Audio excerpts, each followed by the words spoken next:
Hola, ¿qué tal? Bienvenidas y bienvenidos. Inicia la semana y nosotros iniciamos con nuestro segmento de Impacto Económico. Les saluda Luis de Jesús. De inmediato revisamos titulares. Bolivia sigue sumando logros a su expediente económico. El Banco Mundial reconoce los esfuerzos del Estado plurinacional para aumentar los ingresos de los sectores más pobres.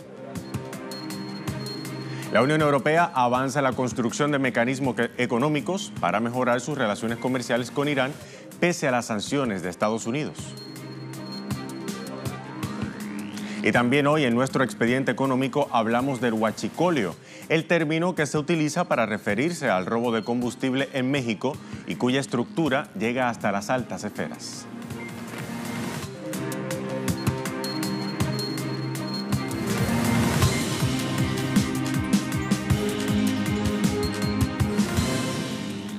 ¿Qué tal? Con América Latina en perspectiva damos inicio a esta edición de Impacto Económico. Hablamos de Argentina. Allí se realizó un balance de gestión de los 3 años de Cambiemos y se registraron indicadores que señalan desaciertos para el gobierno macrista. Las medidas neoliberales tomadas por el presidente de Argentina, Mauricio Macri, prometiendo progreso y desarrollo, llevó a Argentina a una profunda crisis que ha frustrado el futuro económico del país. Actualmente, el presidente argentino dejó de recaudar impuestos progresivos, disminuyó subsidios a los servicios públicos, impulsó la inflación en 2018 a un crecimiento del 66,8% en el transporte público y de los alimentos y bebidas en 52,1%. También eliminó programas sociales y los ingresos reales afectaron el poder adquisitivo de los argentinos con la pérdida del 9,4%. Por su parte, la deuda pública bruta se incrementó en un 40% y la deuda extranjera aumentó a un 53%. Argentina se mantuvo por la ayuda financiera del FMI, pero el futuro económico ahora es incierto y se estima que los próximos meses serán clave para saber si el gobierno podrá renovar los vencimientos de la deuda o no. Ahora vamos con la noticia que fue nuestro primer titular. El Banco Mundial otorgó a Bolivia la categoría de campeón mundial en subir ingresos a los pobres. Una investigación realizada por la entidad financiera que tomó como referencia el periodo 2007-2014 señala que en ese lapso Bolivia logró incrementar los ingresos del 40% más pobre de su población. Así lo informó el ministro de Economía boliviano, Luis Arce, quien asegura que esa dinámica de reducción de la pobreza se acentuará en los próximos años si se toma en cuenta que se profundizará el modelo económico, social, comunitario y productivo que ha permitido al país registrar constantes índices de crecimiento en los últimos años. También dijo que ese modelo productivo cosechará los resultados de la industrialización, no solo del gas natural, sino también de otros sectores como lo son la minería con el proyecto siderúrgico del Mutún o el ámbito eléctrico, entre otros. Y también en América Latina, la escasez de lluvia impacta el cultivo y la producción de soja en Paraguay. Según el presidente de la Unión del Gremio de la Producción, Héctor Cristaldo, la escasez de lluvia en Paraguay registra una pérdida del 15% en relación al año pasado para el cultivo de la soja. La disminución del grano podría provocar una baja de divisas que en la actualidad se pronostica sea de unos 160 millones de dólares menos para el país suramericano solo este año 2019. Paraguay ocupa el 4º lugar mundial en la exportación de soja y en conjunto con las ventas al exterior de carne y legumbres, la soja representa el 80% de las exportaciones totales de ese país.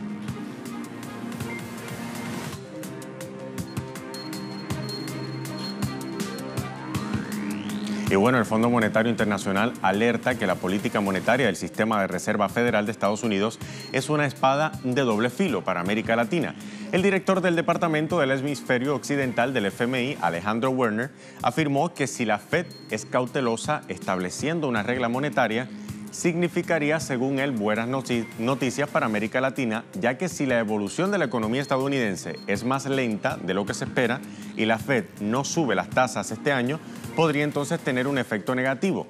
Ahora bien, el experto agrega que las importaciones, el turismo y la inversión verían un menor dinamismo en aquellos países con lazos más estrechos con Estados Unidos. Sin embargo, los países del Cono Sur que tienen o que están más vinculados a las materias primas y menos expuestos a las exportaciones manufactureras y el turismo de Estados Unidos se verían más beneficiados por la reducción de tasas y la lasitud de las condiciones financieras internacionales. América Latina y el Caribe enfrentan varios retos para su desarrollo económico, entre los que resalta la disminución sostenida que muestran los índices de inversión extranjera directa en los últimos años. Un reporte reciente de la Conferencia de las Naciones Unidas sobre Comercio y Desarrollo reveló que los flujos de inversión de capital en América Latina y el Caribe en 2018 fueron de un 4% menos que en 2017. Para América del Sur, el indicador disminuyó en un 6% en Brasil y Colombia, y mientras en Chile y Perú se vieron favorecidos por un incremento del 31% y el 23% respectivamente. Sin embargo, la tendencia presente en América Latina y el Caribe está en consonancia con la reducción de la inversión a nivel global, que suma ya caídas por 3 años consecutivos, según expertos. Los factores ahora detrás de esta tendencia a la baja se debe entonces a la menor rentabilidad de la inversión extranjera, a los menores precios de los productos básicos de exportación y también a los cambios en las cadenas de valor globales.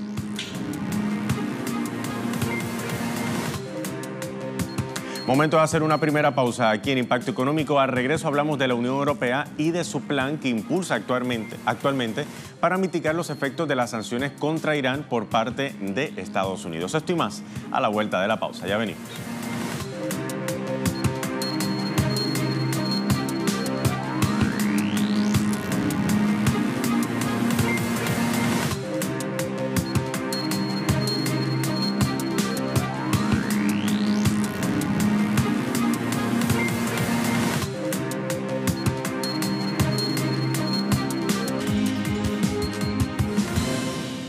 Ya de vuelta ahora Economía 360 en Impacto Económico. La Unión Europea reconoce el potencial económico que tiene Irán y por ello el bloque comunitario adelanta un mecanismo para impulsar sus negocios pese a las sanciones de Estados Unidos contra el país persa, sanciones unilaterales, hay que decirlo. El vehículo especial que permitirá entonces a los países europeos comercializar con Irán debería estar listo en los próximos días.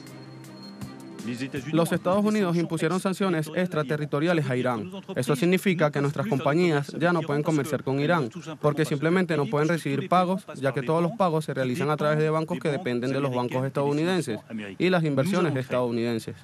Vamos a crear en los próximos días una institución financiera europea independiente con Reino Unido, Alemania y Francia. El acuerdo se firmará en los próximos días para que podamos continuar. Gracias a esta institución financiera independiente, seguir negociando con Irán, incluso si Estados Unidos no quiere. Y también en Europa, cientos de taxistas españoles bloquearon este domingo una de las principales carreteras de Madrid en el marco de la huelga indefinida para rechazar los servicios de transporte como Uber y Cabify. Los taxistas bloquearon el Paseo de la Castellana, donde pernoctaron toda la noche para continuar este lunes con las protestas en la sede de Génova y frente a la sede del gobierno regional, debo decir. Los taxistas consideran insuficiente el preacuerdo para regular los vehículos con arrendamiento de conductor VTC, suscrito por la comunidad y el ayuntamiento de la capital. El acuerdo planteaba los límites a la precontratación de VTC principales, Goyo, en las conversaciones previas, en términos de espacio y no de tiempo, como exigen los taxistas. Además, reclaman que la regulación obligue a los clientes de servicios de conducción a pedir transporte con una hora mínima de antelación en lugar de 15 minutos, que es lo que se ha propuesto. Anoche empezamos a circular y parece que se colapsó todo esto y tuvimos que parar aquí, así que pasamos la noche aquí, una más. Yo llevo en la calle desde el lunes y he pasado por casa apenas hora y media, 2 días, así que estamos aquí y vamos a seguir aquí porque el taxi ahora mismo está en una situación crítica en la que ya poco importa estar parado una semana, 2 semanas. Estamos en una situación en la que exigimos que se regule y que juguemos con las mismas cartas todos. Otro tema que seguimos mucho de cerca a un día para celebrarse la votación del Plan B del Brexit presentado por la primera ministra Theresa May ante el Parlamento británico, la ministra de Asuntos Europeos para Irlanda, Ellen McEntee, destacó la importancia de prevenir la dura frontera con el Reino Unido antes de su salida de la Unión Europea prevista para el 29 de marzo próximo. Sí, y nuevamente, si llegamos a un escenario de no acuerdo, el Reino Unido tendrá sus obligaciones con la Organización Mundial del Comercio. Irlanda y la Unión Europea tendrán sus obligaciones de proteger el mercado único y la unión aduanera. Pero aparte de eso, el gobierno irlandés y el gobierno del Reino Unido tienen la obligación de garantizar que protejamos el proceso de paz, y una parte integral de eso es proteger la frontera invisible que esencialmente existe en este momento. Por lo que a nosotros respecta, no estamos planeando una frontera, nunca hemos estado planeando una frontera, porque simplemente no es algo que podamos contrarrestar.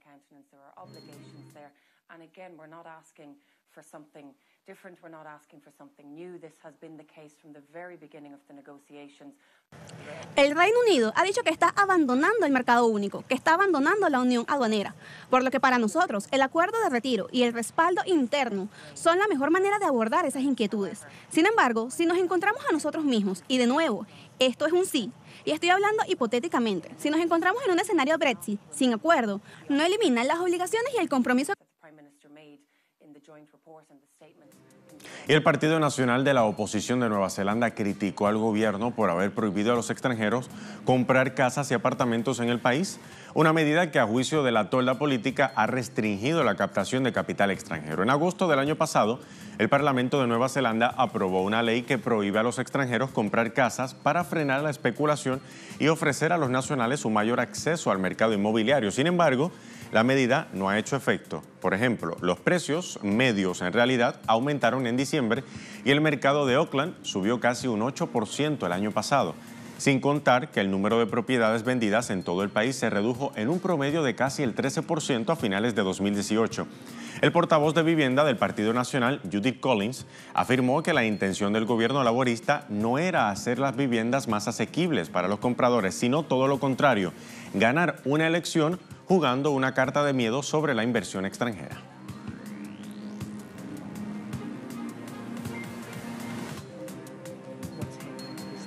Lo que sucedió es que la gente recibió el mensaje de que este gobierno no los quiere. Y en Nueva Zelanda es muy difícil obtener inversiones aquí, especialmente capital extranjero. Dudo que fuera realmente la intención de hacer que la vivienda fuera más asequible para los compradores locales. Creo que la intención era ganar una elección y jugar una carta de miedo sobre la inversión extranjera.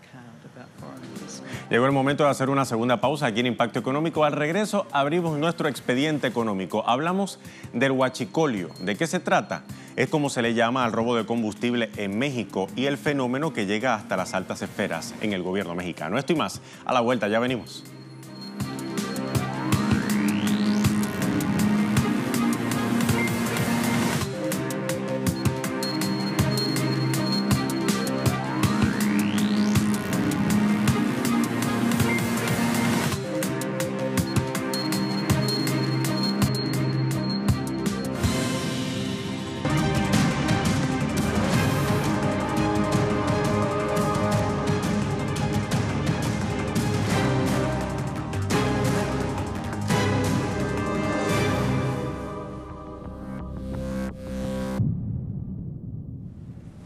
Ya estamos de vuelta, abrimos nuestro expediente económico, hablamos del huachicolio. Así se le conoce en México al robo de combustible que en los últimos años se ha convertido en uno de los problemas de seguridad más serios del país y que involucra a empresarios, pueblos rurales, empleados de gobierno y también a cárteles de narcotráfico. Pero la pregunta que nos hacemos es, ¿dónde radica el problema? ¿Cómo hace México para cumplir con sus necesidades de combustible? ¿Y qué propone el nuevo gobierno de Andrés Manuel López Obrador? Aquí le contamos. El robo de combustible ha sido un problema en México durante décadas, pero ha ido aumentando en los últimos años. El combate al narcotráfico ha hecho que los cárteles se vuelquen a otras formas de robo y la red de oleoductos de la nación resultó ser un blanco perfecto. Los robos se intensificaron aún más a raíz de las reformas al sector petrolero por parte del expresidente Enrique Peña Nieto, quien abrió la industria a la inversión extranjera. Muchos aseguran que la complicidad interna en las refinerías y terminales de la empresa Petróleos Mexicanos Pemex aunado a la falta de atención del gobierno por años, permitió a grupos organizados hacer perforaciones a lo largo de los principales oleoductos de la petrolera, abriendo la puerta al robo de carro-tanques completos cargados de combustible. Combustible que termina también en manos de los mismos minoristas que venden legalmente gasolina y diésel de Pemex, dándoles un mayor margen de ganancia a través de las ventas de gasolina en el mercado negro. El creciente mercado de combustibles para motores en México es un jugoso objetivo para los ladrones. En tamaño es el sexto más grande del mundo, según datos de la Secretaría de Energía, con una demanda diaria total de casi 1.18 millones de barriles de gasolina y diésel. Los ladrones se conectan a los ductos desviando el equivalente a alrededor de una quinta parte del consumo total nacional de gasolina, unos 150.000 barriles por día, según cálculos de Reuters basados en datos oficiales. Luego revenden principalmente a gasolineras cómplices. Pemex contabilizó más de 12.500 tomas ilegales en su red de ductos de combustible durante los primeros 10 meses de 2018, más que en el año previo. En 2016, el robo de hidrocarburos fue de 26.000 barriles por día, indicó el director de Pemex. Este año el promedio se situaba en los 58.000 barriles diariamente. Las pérdidas económicas también aumentaron. En 2000 fueron de 12.000 millones de pesos, unos 1.200 millones de dólares según la cotización de ese año. Ahora el robo de hidrocarburos representa 66.300 millones de pesos, es decir, 3.300 millones de dólares anuales, según cifras oficiales. Estados del centro y occidente, incluyendo Querétaro, Guanajuato, Hidalgo, Michoacán y Jalisco, son los más afectados por el robo en los ductos, así como la refinería de Salamanca, que ha estado especialmente afectada por el crimen organizado y los violentos disturbios. Ahora bien, ¿qué sucede? Que el huachicoleo ha hecho que en los últimos años México se haya vuelto cada vez más dependiente de las importaciones de combustible y de las compras de gasolina al exterior. Por eso, ahora acabar con esto también sería dotar al país de nueva soberanía energética.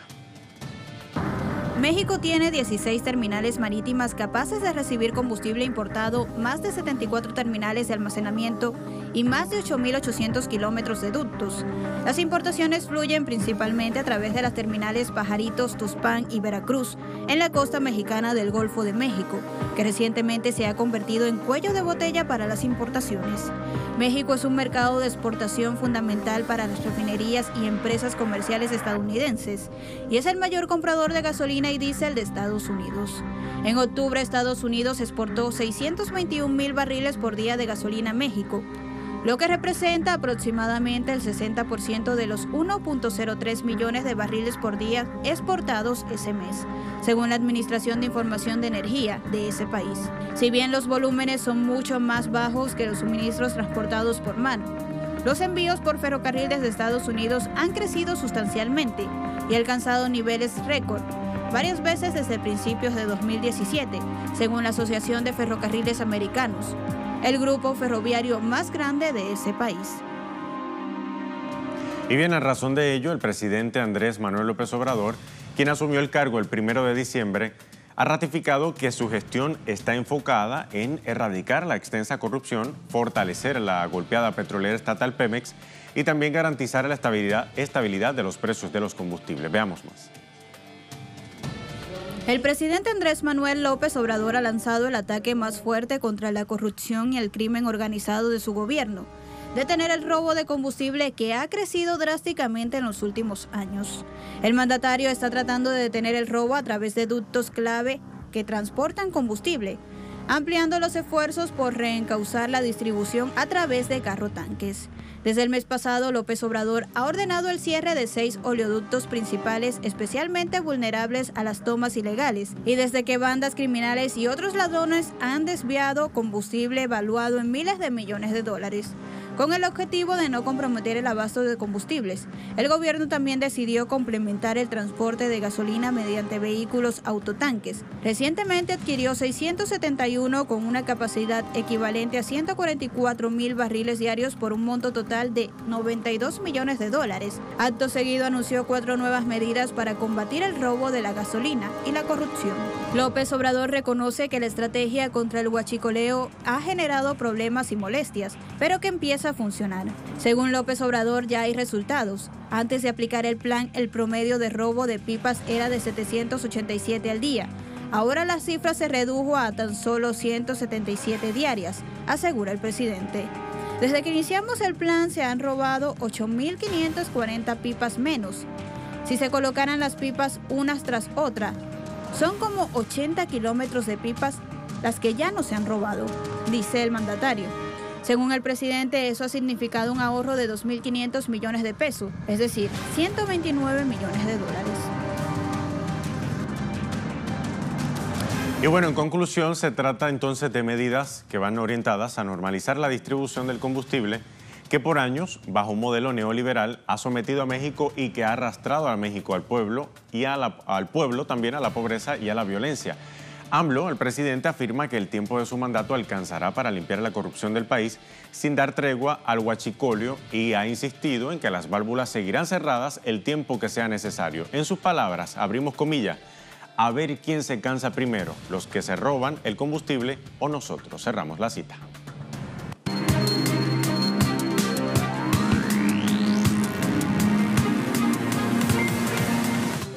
En temas de petróleo, la OPEP confirmó que nuevos países podrían unirse a la organización. En Davos, Suiza, el secretario general de la Organización de Países Exportadores de Petróleo, Mohamed Barkindo, expresó lo siguiente, citamos, somos una organización muy abierta y transparente que aplaude a los países quienes pueden expresar el deseo de unirse a ella. Cerramos la cita. Además, recordó a los medios locales que en los últimos años se unieron Gabón, Guinea Ecuatorial y la República del Congo.